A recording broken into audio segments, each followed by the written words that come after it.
We're going to talk today about the bill that Congress just passed. But first, I have to talk about these because you're going to see me wave these around. And I did have a little bit of accident with a little mandolin. I would not recommend it. Always use the safety. But moving on to our important topic, which is what the heck did Congress just do? Well, the fact is they just passed the biggest housing bill that they've managed to do in decades. The bill is called the 21st Century Road to Housing Act. It passed with massive bipartisan support. Despite the president choosing not to sign it, it actually just went into law a couple of days ago. Isn't our country great? Anyway, so let's chat about what this bill actually means. There's three components that are actually important and that can really impact individuals. One is the corporate investor limits. Two is modifications to how manufactured houses are built and some of their costs. And then lastly is building incentives. So let's chat about each one of these in order and how they're going to affect our market here in Eugene. First off, the corporate investor limits.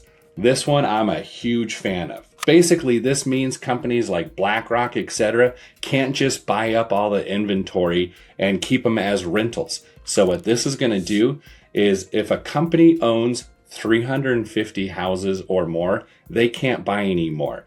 What I like to think of with that is basically all these companies that can write a $500,000 check like easier than I can eat a bowl of Captain Crunch. They just can't come in and buy up all the inventory anymore, which means there's more inventory available for actual homeowners. Hopefully, that's going to help drive our prices down a little bit because we don't need to compete with these multi-billion-dollar companies that are buying up the inventory.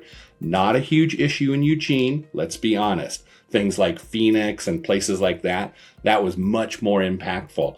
But with the university here, it still is definitely in effect. And even in this market, somewhere between 15 and 25% of all transactions are cash.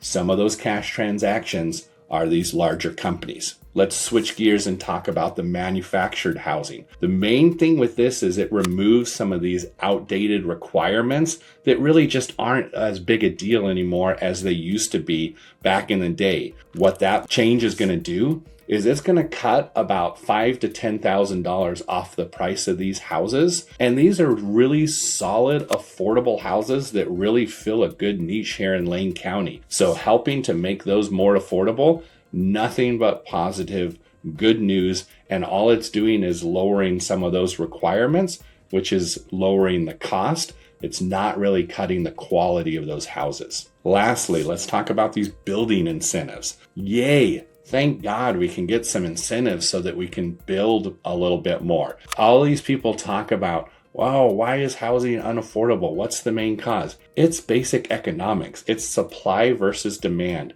We've had a shortage of supply in housing for years and years and years at this point. So our federal government is finally starting to do some incentives to make it so that the building process can be a bit more affordable. Oregon is ahead of the curve on a lot of these.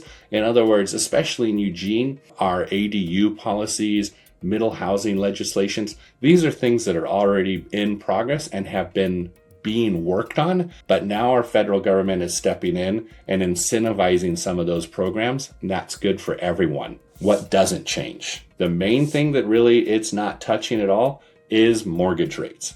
Mortgage rates are sitting right around 6.5% right now. Yeah, I know it feels like it changes every day, and it kind of does.